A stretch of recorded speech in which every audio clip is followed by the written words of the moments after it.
préparant le prochain épisode, qui sera une plongée au cœur de l'Edda poétique, je me suis rendu compte que je n'ai fait aucun épisode sur des créatures féminines de la mythologie nordique.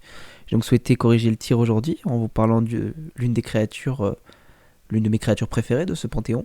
Véritable déesse de la beauté, de l'amour ou de la fertilité, elle représente aujourd'hui la plus célèbre de toutes les femmes présentes dans ces mythes germano-scandinaves. Freya est sans aucun doute la plus importante des déesses et n'a rien à envier aux autres dieux en ce qui concerne ses caractéristiques et sa place.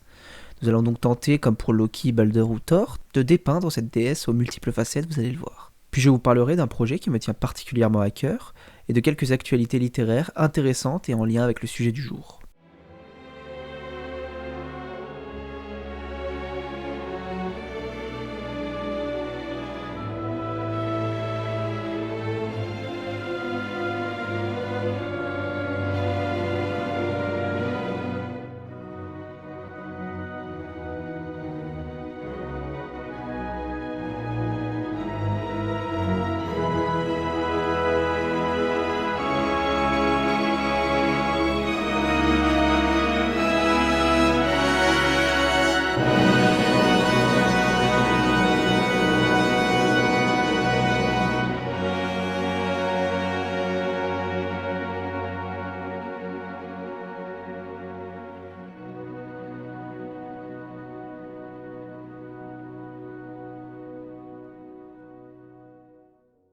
Alors comme on l'a vu dans les 3 dernières chroniques, les sources en ce qui concerne la mythologie scandinave ancienne sont complexes à aborder, étant donné l'influence chrétienne, on le verra par la suite, et leur publication tardive par rapport à la période païenne.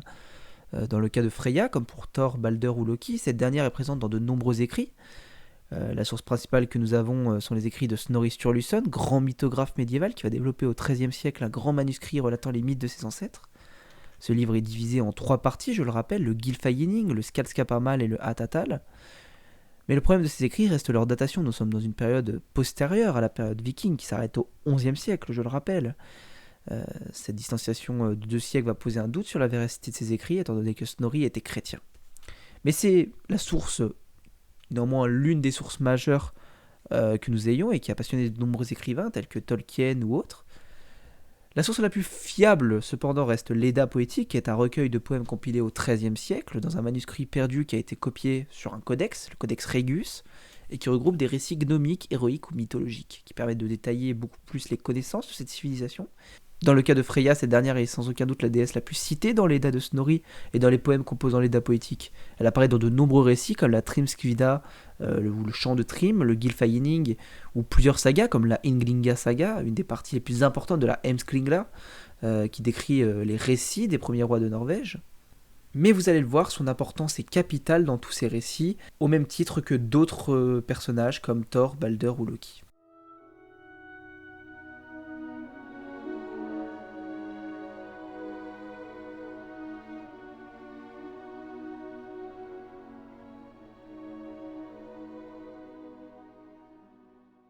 Freya est sans aucun doute la déesse la plus célèbre de tout le panthéon scandinave, bien plus que Skadi ou Frigg dont nous avons parlé dans l'épisode sur Balder.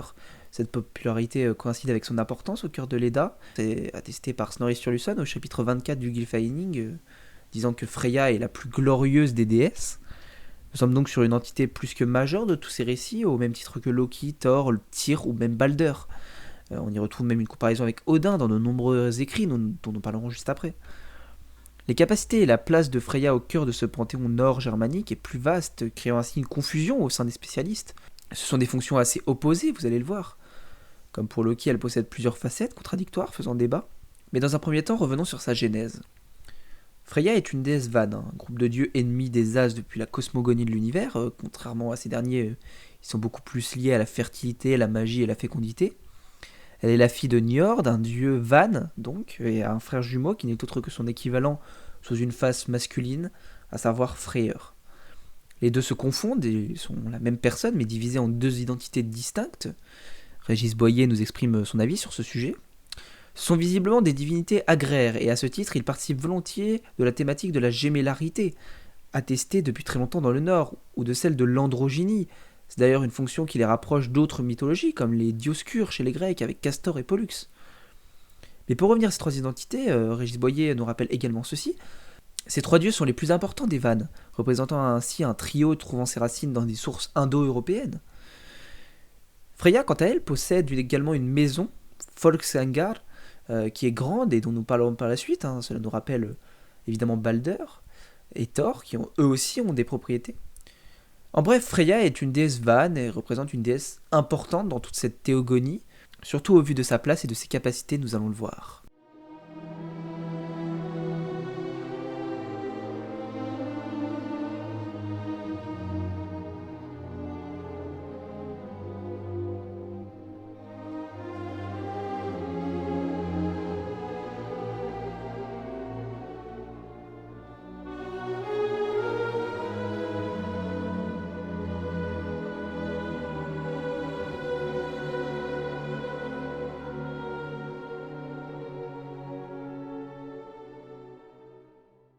Comme dit précédemment, Freya possède plusieurs capacités assez opposées, faisant d'elle à la fois un personnage flou mais également vaste et donc important.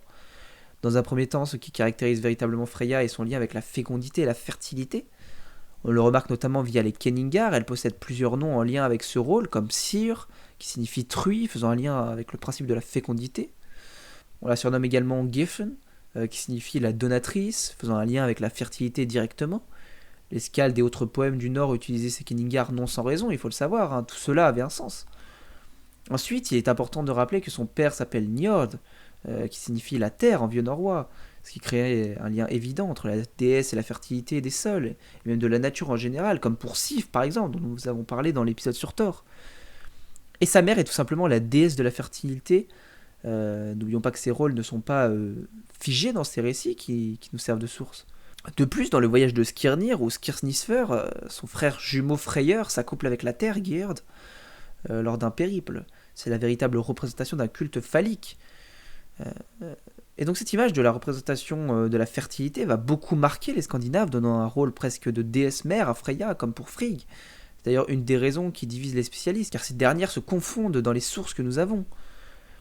Mais en plus de ce lien avec la naissance qu'elle partage avec la mère de Balder, Freya a également un lien assez étroit avec la mort et la guerre. C'est un point important qui la relie directement à Odin, qui est vu comme un dieu de la mort, et gardien du fameux Valhalla. Snorri le détaille au chapitre 24 du Gylfaginning.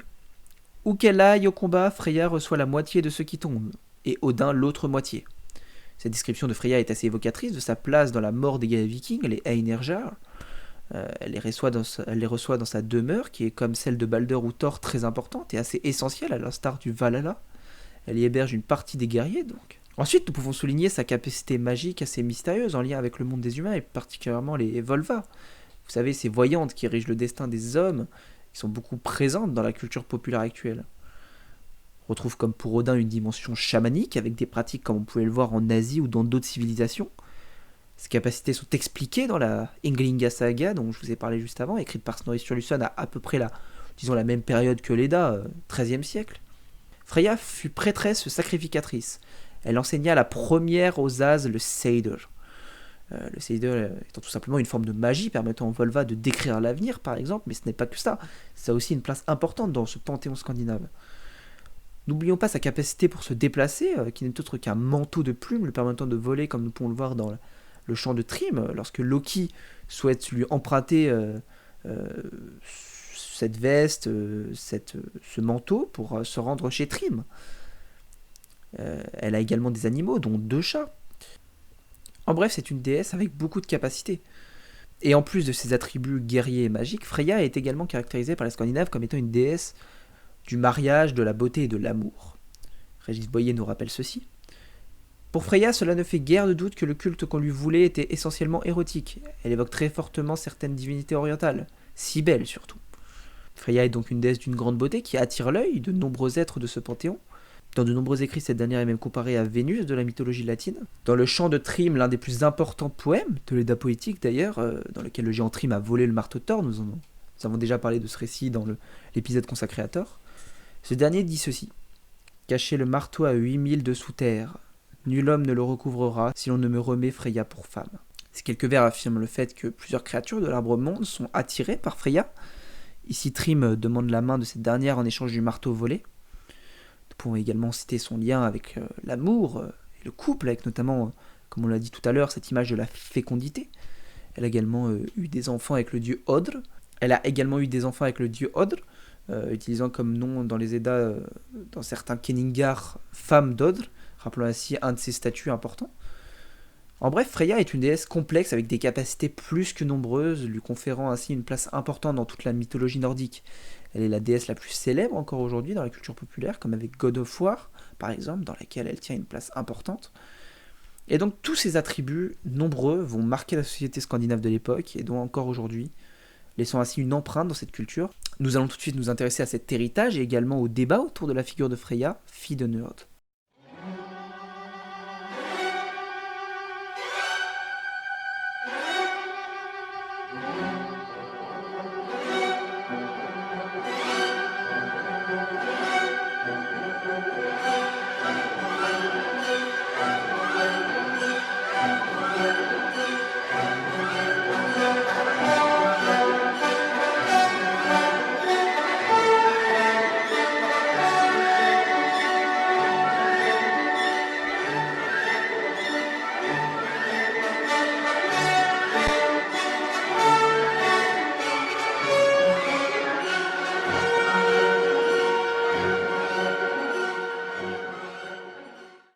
Alors comme pour Thor, Freya va avoir une importance chez les Scandinaves de la période païenne viking. Malgré le peu de sources que nous avons, de nombreuses recherches archéologiques ont montré cette importance.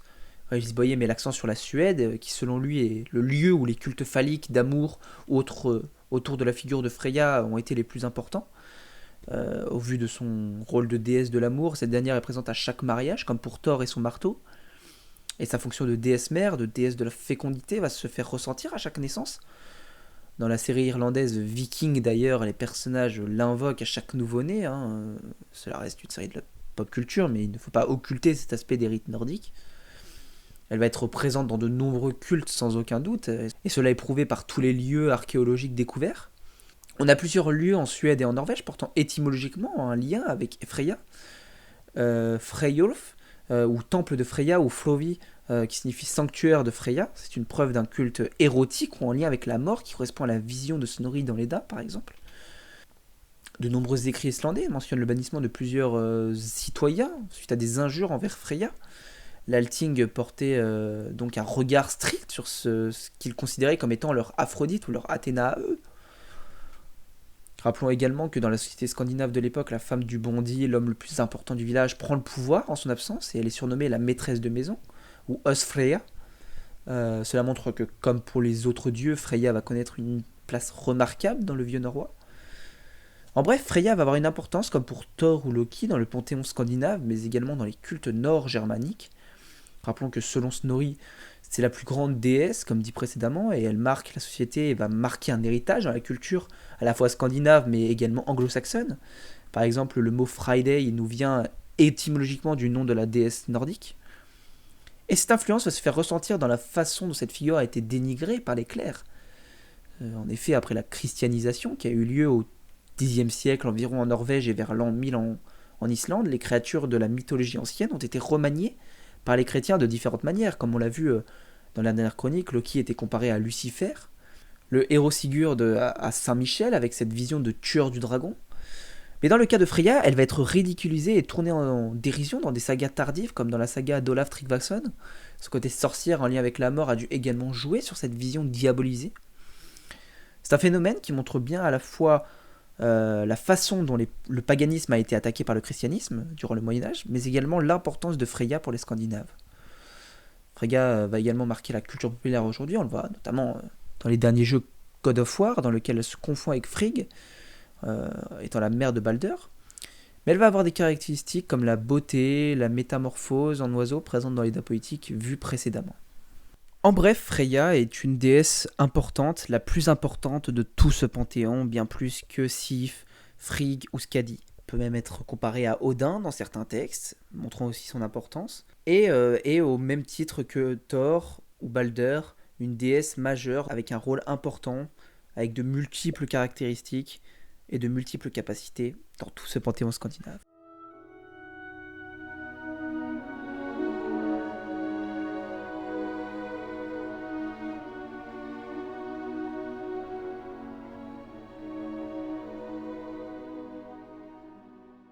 Merci d'avoir suivi ce court épisode sur Freya. Le prochain est un épisode qui me tiendra à cœur, car il portera sur le Havamal, un des poèmes les plus importants de l'Edda poétique. Nous y reviendrons dans la prochaine chronique. Avant de terminer, j'aimerais parler de l'actualité littéraire autour de Freya, car si j'ai décidé de parler de cette déesse aujourd'hui, c'est en lien avec une actualité littéraire. Une autrice que je suis, qui s'appelle Juliette Nicolas, a sorti un livre sur Freya dans lequel elle revient sur cette figure importante du panthéon scandinave. Je vous invite donc à aller rechercher son livre. Il me semble qu'il est disponible sur Amazon ou sur d'autres sur d'autres points de vente.